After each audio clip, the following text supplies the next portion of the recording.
نازل ہوئی تھی. اور اس سے پہلے ہم سورۃ النساء میں بھی ہم نے تیمم کے بارے میں پڑھا تھا، ڈیٹیل پڑھی تھی. تو سورۃ نساء میں اگر آپ دیکھیں تو 5 اور 6 ہجری کے نزدیک یہ صورتیں نازل ہو رہی تھی، اور پھر یہ سورۃ مائدہ تو فتح مکہ تک نازل ہوئی تھی نا. تو اب یہ دیکھیے کہ آیت تو ابھی نازل ہو رہی ہے 5ویں اور 6 ہجری میں، جب نبی صلی اللہ علیہ وسلم مدینہ میں تھے، اور نماز تو وہ شروع سے پڑھ رہے ہیں. تو کیا کویسچن اب یہ ہونا چاہیے ایز اے اسٹوڈنٹ آف قرآن کہ کیا وضو جو تھا وہ نبی صلی اللہ علیہ وسلم پہلے نماز کے ساتھ وضو نہیں کرتے تھے، کیونکہ آیت تو ابھی نازل ہو رہی ہے. تو اس کا جواب یہ ہے کہ نبی صلی اللہ علیہ وسلم نے اور صحابہ نے کبھی بھی اپنی زندگی میں نماز جو ہے وہ وضو کے بغیر نہیں پڑھی تھی. تو اس سے کیا پتہ چلتا ہے کہ وضو جو ہے وہ پہلے سنت سے ثابت ہوا، اور پھر اللہ سبحانہ تعالیٰ نے اس کو قرآن میں نازل. اور سنت سے دیکھیں، اس کا جواب ان لوگوں کے لیے ہے کہ جو سنت پہ یقین نہیں کرتے نا. بعض لوگ کہتے ہیں وہ سنت سے انکار کر دیتے ہیں، وہ کہتے ہیں نہیں جی نہیں، ہمیں بتاؤ قرآن میں کدھر لکھا ہوا ہے. تو پھر آپ ان کو یہ آیت بتا کے بتائیں کہ اب ہمیں بتائیں کہ اگر آپ قرآن پہ یقین رکھتے ہیں اور سنت پہ یقین نہیں رکھتے تو آپ بتائیے کہ کیا پھر ایسے نماز ہو سکتی. نبی صلی اللہ علیہ وسلم نے اس سے ایک حدیث کا میں خلاصہ بتا دیتی ہوں آپ کو کہ نبی صلی اللہ علیہ وسلم جب نماز شروع میں وحی میں جب نماز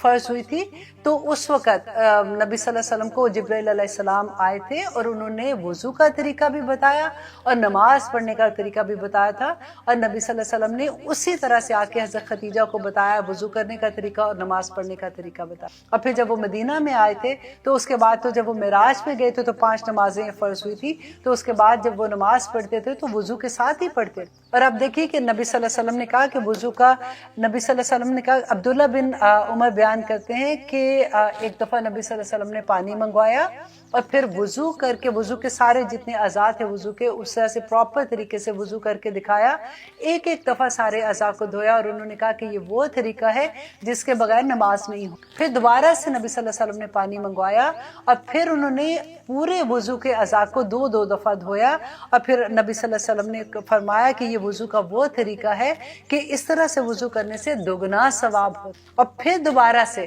نبی صلی اللہ علیہ وسلم نے پانی منگوایا اور تیسری دفعہ پھر جب وضو کیا تو 3 دفعہ ایک اعضاء کو وضو کے اعضاء کو دھویا. اور انہوں نے کہا کہ یہ وہ طریقہ ہے جو میرا طریقہ ہے اور مجھ سے پہلے جو انبیاء تھے ان کا بھی وضو کا یہی طریقہ تھا. اب اس کی دلیل ہمیں کہاں سے ملتی ہے کہ دیکھیے کہ ہم نے حضرت ابراہیم کا واقعہ آپ نے بہت دفعہ سنا کہ حضرت سارہ اور ابراہیم علیہ السلام گزرتے ہیں، ایک شہر سے گزرتے ہیں. وہاں کا جو بادشاہ ہوتا ہے وہ بڑا ظالم ہوتا ہے. وہ عورتوں جو خوبصورت عورتیں ہوتی ہیں وہ ان کو اپنے پاس بلا لیتا تھا اور جو ان کے خامد ہوتے تھے ان کو قتل کر دیتا تھا. اب ابراہیم علیہ السلام اس شہر سے گزرے تو اس بادشاہ کو پتہ چلا کہ ایک آدمی یہاں پہ آج رات کو قیام کر رہا ہے اور اس کے ساتھ ایک عورت ہے، وہ بہت خوبصورت ہے، سارا بہت خوبصورت تھی. تو اس نے اپنے ہرکارے کو بھیجا اور اس نے کہا، اور ان کا کیا ہوتا تھا کہ وہ، کیونکہ میں نے آپ کو بتایا جیسے کہ خامد کو قتل کر دیتے تھے اور بیوی کو لے جاتے تھے. تو جب اس کے پاس وہ ہرکار آیا تو اس نے ابراہیم علیہ السلام سے پوچھا کہ یہ کون ہے؟ تو انہوں نے کہا یہ میری بہن ہے. آپ کو یاد ہے ہم نے پہلے بھی پڑھا تھا کہ ابراہیم علیہ السلام نے جو ایک دفعہ وہ جھوٹ مصلحت کے تحت بولا تھا جب انہوں نے کہا تھا کہ ہمارے بتوں کو کس نے مارا ہے، تو انہوں نے کہا تھا کہ جو تمہارا بڑا بت ہے اس سے جا کے پوچھو. اور ایک دفعہ یہاں پہ کہ کیونکہ ان کو یہ پتا تھا کہ وہ قتل کر دیتے تو انہوں نے کہا کہ سارہ کو کہ یہ میری بہن ہے. تو وہ انہوں نے ابراہیم علیہ السلام کو چھوڑ دیا اور سارہ کو لے کے چلے گئے. اب سارہ کہتی ہیں وہاں پہ جا کے انہوں نے وضو کیا اور پھر انہوں نے نماز پڑھی، جو بھی انہوں نے نفل پڑھے ہوں گے، جو نماز اللہ سبحانہ تعالیٰ کے ساتھ پڑھی، اور دعا کی کہ یا رب العالمین میں آپ پہ ایمان لائی ہوں، مجھے اس فتنے سے بچا لو. تو پھر اس کے بعد وہ سارا قصہ یہاں پہ بتانے کا صرف مقصد یہ تھا کہ اس وقت بھی سارا نے وضو کیا اور نماز پڑھی اور اللہ سے دعا کی. تو وضو تو اس وقت بھی تھا، ان کی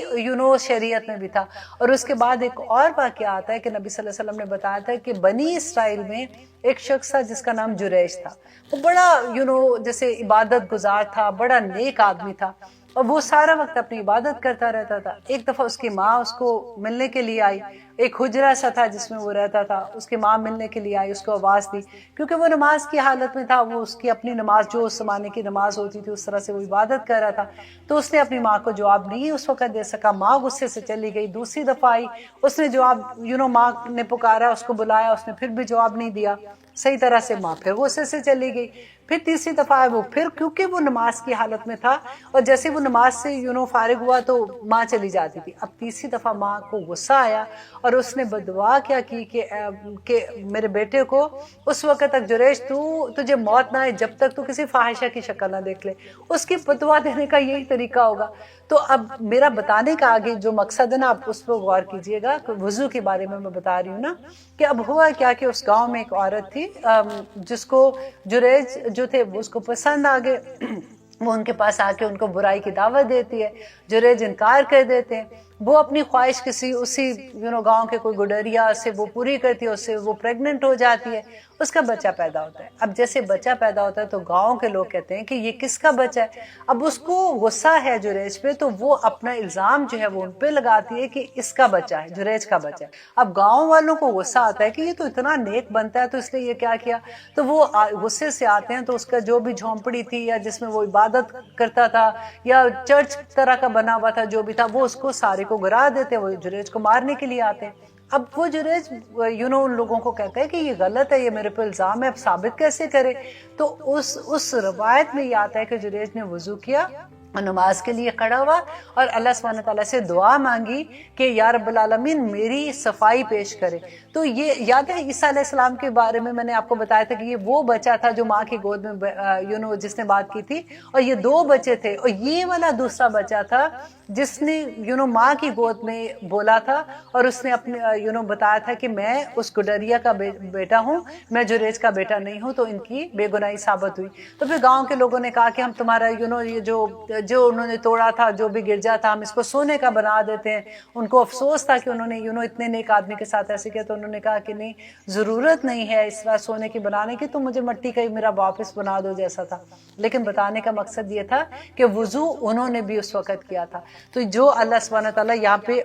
اس آیت میں کہہ رہے ہیں، یا ایھا الذین آمنو، اے لوگو جو ایمان لائے، اذا قمتم، جب تم کھڑے ہو، للصلاۃ، نماز کے لیے، فاغسلوا وجوہکم، تو اپنے چہروں کو دھو لیا کرو. اب ابو ہریرہ سے ایک روایت ملتی ہے کہ رسول اللہ صلی اللہ علیہ وسلم نے کہا کہ جب تم وضو کرو تو بسم اللہ والحمدللہ پڑھ لیا کرو. تو جب ہم شروع میں جیسے وضو سٹارٹ کرتے ہیں نا تو بسم اللہ والحمدللہ پڑھ لیا کرو. تو جب تک تم وضو کی حالت میں رہتے ہو تو یہ کرامن کاتبین جو ہیں وہ تمہارے لیے نیکیاں لکھتے جاتے ہیں. اور ایک اور بات میں آپ کو اس کے بارے میں تھوڑی سی آپ کے ساتھ شیئر کر دیتی ہوں تاکہ آپ جب وضو نیکسٹ ٹائم کریں گے تو آپ اتنے شوق سے وضو کریں گے. کیونکہ کئی دفعہ ہوتا ہے نا سستی ہوتی ہے کہ ہاں چلو کوئی بات نہیں بعد میں کر لیں گے. اور آسانی ہے کہ اگر آپ کا وضو نہیں ٹوٹا ہوا تو آپ ڈیفینیٹلی دوسری نماز بھی پڑھ سکتے ہو، تیسری بھی پڑھ سکتے ہو. لیکن جب ہمیں اس کو اجر سمجھ آتی ہے نا پھر بہت مزہ آتا ہے. کیونکہ نبی صلی اللہ علیہ وسلم نے ابو ہریرہ سے پوچھا تھا کہ ابو ہریرہ تم ایسا کیا عمل کرتے ہو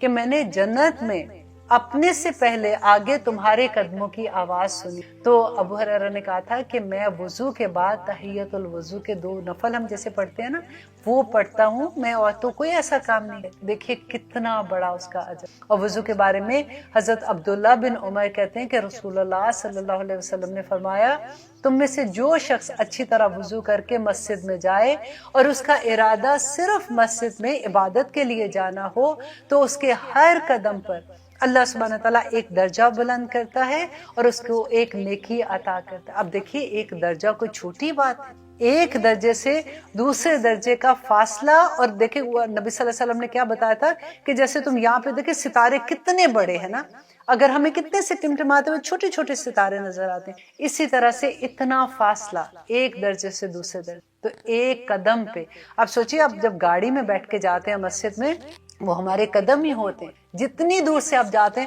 کیونکہ ایک دفعہ ایک قبیلے کے لوگوں نے نبی صلی اللہ علیہ وسلم سے پوچھا تھا کہ ہم مسجد کے قریب آ جائیں کیونکہ وہاں پہ جگہ خالی ہو رہی تھی. تو نبی صلی اللہ علیہ وسلم نے کہا کہ تم کیوں اپنا اجر ضائع کرتے ہو، تم تھوڑی دور سے آتے ہو تمہیں اتنا ہی زیادہ اجر ملتا. اور آگے ایک اور حدیث میں آپ سے شیئر کرتی ہوں کہ حضرت عمر بن خطاب کہتے ہیں کہ رسول اللہ صلی اللہ علیہ وسلم نے فرمایا کہ جو شخص اچھی طرح سے وضو کرے اور پھر وہ یہ کلمات کہے اشہد لا الہ الا اللہ، مطلب وضو کمپلیٹ کرنے کے بعد اشہد ان لا الہ الا اللہ وحدہ لا شریک لہ واشہد ان محمدا عبدہ ورسولہ، اور اس کے علاوہ یہ بھی کہے کہ اللہم اجعلنی من التوابین وجعلنی من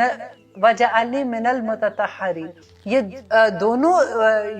چھوٹی چھوٹی آیات ہیں، آپ لوگ یاد کر لیں کیونکہ پہلی آپ کو آتی ہے، دوسری والی میں کل بھی کسی کو یاد کرا رہی تھی، اس لیے ابھی پڑھتے ہوئے میں بھی رکی ہوں تھوڑا سا کہ اللہم اجعلنی، اے اللہ مجھے بنا دے، من التوابین، توبہ کرنے والوں میں سے، وجعلنی، اور مجھے بنا دے، من المتطہرین، اور جو پاک لوگ ہیں، طہارت والے لوگ ہیں، جن کو تو پسند کرتا، پاکی والے لوگوں میں مجھے شامل کر دے. اور جو لوگ جو بھی وضو کے آخر میں یہ پڑھے گا تو نبی صلی اللہ علیہ وسلم نے فرمایا کہ جنت کے 8 دروازے اس کے لیے کھول دیے جائیں گے. سبحان اللہ. اور اس کو کہا جائے گا تم نے جس دروازے سے تم نے داخل ہونا ہے تم اس میں داخل ہو جائے. ایک اور بہت خوبصورت حدیث ہے کہ نبی صلی اللہ علیہ وسلم نے فرمایا، ایک صحابی کہتے ہیں کہ انہوں نے فرمایا کہ ایک درخت کی خوش شاخ کو وہ پکڑ کے انہوں نے ہلا کے دکھایا کہ نبی صلی اللہ علیہ وسلم نے کہا تھا کہ اسی طرح سے جو اچھے سے وضو کرتا ہے نماز کے لیے، اس کے گناہ ایسے جھڑ جاتے ہیں جیسے اس شاخ سے خزاں میں جیسے سوکھے پتے ہوتے ہیں، اس طرح سے ہمارے گناہ ہیں. نبی صلی اللہ علیہ وسلم نے یہ بھی کہا تھا کہ وضو جیسے ہم کرتے ہیں نا، تو انہوں نے کہا کہ دیکھو جو نماز پڑھتا ہے اور وضو کرتا ہے وہ یہ سوچے کہ اس کے گھر کے آگے ایک ندی جا رہی ہے اور وہ صاف پانی ہے اور اس میں وہ دن میں 5 دفعہ نہاتا ہے، اس کے گناہ کیسے اس کے پاس رہے، وہ سارا پاک و صاف. اللہ اتنی خوبصورت باتیں جب سنتے ہیں تو پھر دل چاہتا ہے کہ وضو کا ٹائم 5 سے ہم دل چاہتا ہے کہ 10 دفعہ وضو کرتے رہے. اور ایک اور وضو کا اجر و ثواب کے بارے میں ابو ہریرہ کہتے ہیں کہ نبی صلی اللہ علیہ وسلم نے فرمایا جب بندہ مومن وضو کرتا ہے تو اس کے جب وہ چہرہ دھوتا ہے تو اس کے چہرے کے گناہ دھل جاتے ہیں، ایک ایک قطرے کے ساتھ اس کے گناہ دھل. جب وہ ہاتھ دھوتا ہے اس کے ہاتھوں کے گناہ، جب وہ پاؤں دھوتا ہے اس کے پاؤں کے گناہ، جب وہ آنکھیں دھوتا ہے اس کی آنکھوں کے گناہ. اللہ سبحانہ تعالیٰ قبول کرے. اور میں یہ کہتی ہوں کہ اتنی اللہ سبحانہ تعالیٰ اتنی خوبصورت اس کے اجر دیتے ہیں، اتنی موٹیویشن جیسے ہوتی ہے کہ اتنا ثواب ہے، تو پھر بار بار دل چاہتا ہے کہ وضو کرے اور اللہ سبحانہ تعالیٰ کو خوش کرے اور اپنے لیے جنت کمائے. اور آگے اللہ سبحانہ تعالیٰ کہتے ہیں وَأَيْدِيَكُمْ، اور اپنے ہاتھوں کو إِلَى الْمَرَافِقِ، کوہنیوں تک. سم ٹائم ہوتا ہے ہم وضو کرتے ہیں نا، یوں پانی لیتے ہیں اور ہم یوں کر لیتے ہیں، اکثر ہماری وضو ایسے ہوتے ہیں. لیکن اگر آپ ایسے بھی کرتے ہو تو ہاتھ سے کونیوں تک اپنے پانی کو لگا لیا کرے. وَامْسَحُوا، اور مسح کر لو، بِرُؤُوسِكُمْ، اپنے سروں کا. اور سر کا مسح کا جو ملتا ہے اس میں ڈیفرنٹ ہے، امام شافعی کا، امام مالک کا، اور امام ابو حنیفہ کا. آپ وہ خود بھی دیکھ سکتے ہیں، لیکن نبی صلی اللہ علیہ وسلم کا ایک طریقہ تھا کہ وہ یوں کرتے تھے اور پیچھے پورے جہاں پہ بال ختم ہوتے ہیں پھر وہاں سے لا کے جہاں پہ بال ہوتے ہیں وہاں تک لے آتے. تو وَامْسَحُوا بِرُؤُوسِكُمْ وَأَرْجُلَكُمْ، اور اپنے پاؤں کو بھی دھو لیا کرو، إِلَى الْكَعْبَيْنِ، اپنی ٹخنوں تک. کیونکہ ایک دفعہ نبی صلی اللہ علیہ وسلم تھوڑا پیچھے رہ گئے تھے، قافلہ آگے آ گیا تھا. جب وہ ان کو ملے تو انہوں نے دیکھا کہ لوگ جلدی جلدی وضو کر رہے ہیں، تو انہوں نے کہا تھا کہ ٹخنوں والوں کو جو اپنے گیلے نہیں کر رہے ان کے لیے آگ کا عذاب ہے. تو ٹخنوں کو، کیونکہ ہم اکثر یہ ہوتا ہے کہ جیسے سنک ہے نا آج کل، تو ہم پاؤں اٹھا کے سنک میں رکھتے ہیں تو جتنا پانی گرتا ہے بس جلدی سے صاف کر لیتے. تو اپنے ٹخنے بھی آپ اچھے سے دھویا کریں. اور اس میں یہ ہے کہ کلی کرنا اور ناک میں پانی ڈالنا یہ سنت سے ہے، وہ بھی ہم لوگ کرتے ہیں. اور آگے اللہ سبحانہ تعالیٰ کہتے ہیں وَإِن كُنتُمْ، اور اگر ہو تم جُنُبًا، حالت جنابت میں، فَطَّہَّرُوا، تو پاک ہو جاؤ. وَإِن كُنتُمْ، اگر ہو تم مردہ، بیمار، او علی سفر، یا سفر میں ہو، او جاء احد منکم، یا آیا تم میں سے کوئی ایک، من الغائط، جو قضائے حاجت پوری کر کے باتھ روم سے جیسے آتے ہیں، او لامستم النساء، یا چھوا ہو تم نے عورتوں کو، مینس کے ہسبینڈ اینڈ وائف کا ریلیشن شپ جیسے ہوتے ہیں، کنایا سے یہ لفظ استعمال ہوئے. فلم تجدوا، پھر نہ پاؤ، ماء پانی، فتیمموا، تو تیمم کر لو، صعیداً، مٹی کا، طیباً، پاک.